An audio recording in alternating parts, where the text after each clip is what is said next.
Hey, what's up guys? Joe Schwartzbauer with Great Oak Properties back again with another Master the Market, giving you a high-level overview of just what is going on here in the Twin Cities real estate market. Thanks so much for joining me. If this is the first time on my YouTube page, I would so much appreciate a subscribe, a like, anything that you can do like that. It helps out the algorithm and it helps other people just like you to understand just what is going on here in the Twin Cities.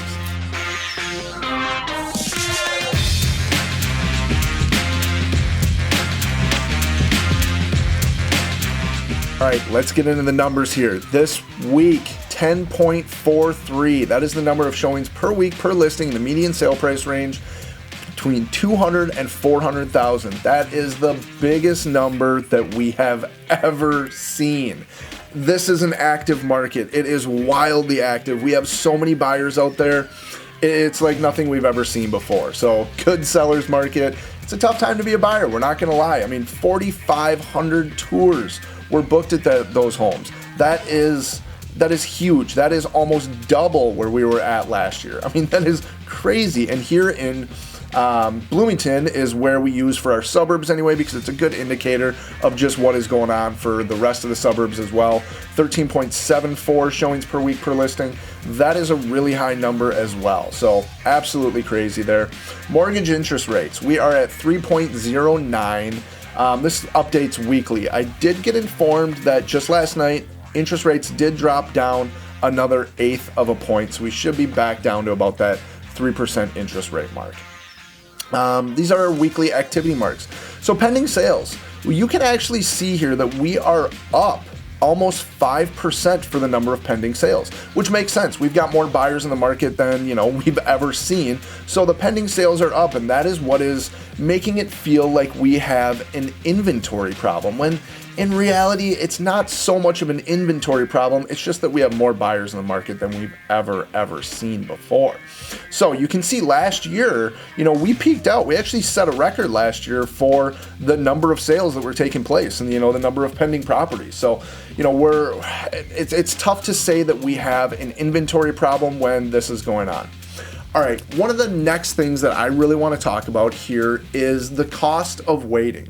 So we do highly recommend, if you're a buyer right now and you have low money down, to maybe hold off for a little bit. And we expect to see more properties come on the market, and that could be your time to strike, is when we do start to see some more. And some of these current buyers that are in the market, either they come out of the market just due to the fact that they're getting one under contract, or just holding off until we really do find that the numbers of new properties are coming available.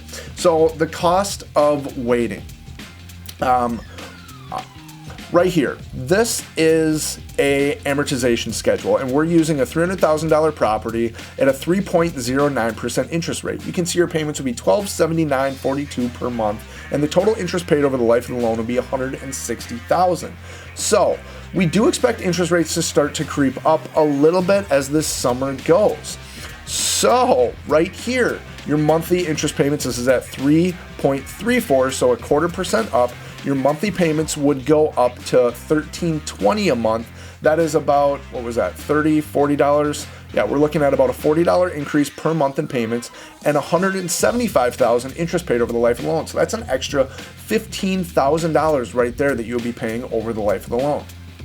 So, holding off, waiting, if interest rates go up, it could cost you. It could definitely cost you. We're never going to be pushy and tell you to buy a home right now, but if you're in a position to, we don't know what interest rates are going to do over the summer.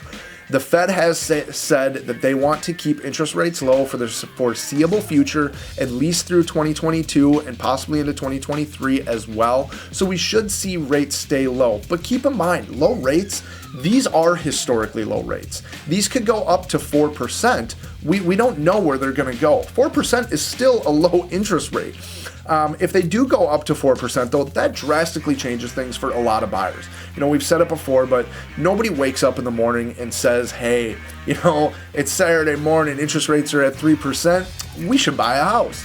People buy a house for many other reasons. Interest rate is typically not one of those. So, if you are a seller in this market right now, it is a phenomenal time It would be good to get your home on the market soon before we do start to see more and more inventory come, because that's going to dilute those number of showings that are happening and dilute the amount of traffic that you are getting at your house. Less traffic, less offers, price doesn't go quite as high.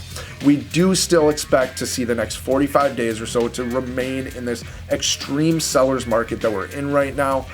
But if you are interested in selling, now is the time. Strike while the iron is hot, without a doubt. If you're a buyer, it's weird to say that it is a good time to buy as well, but when interest rates are this low, the affordability index is still very, very low, and it is still a good time to buy when you have a good agent on your side who can really help you out with all of this. Again, thank you guys so much for being with me. Hit that subscribe button. We would really appreciate it. We'll see you guys next week.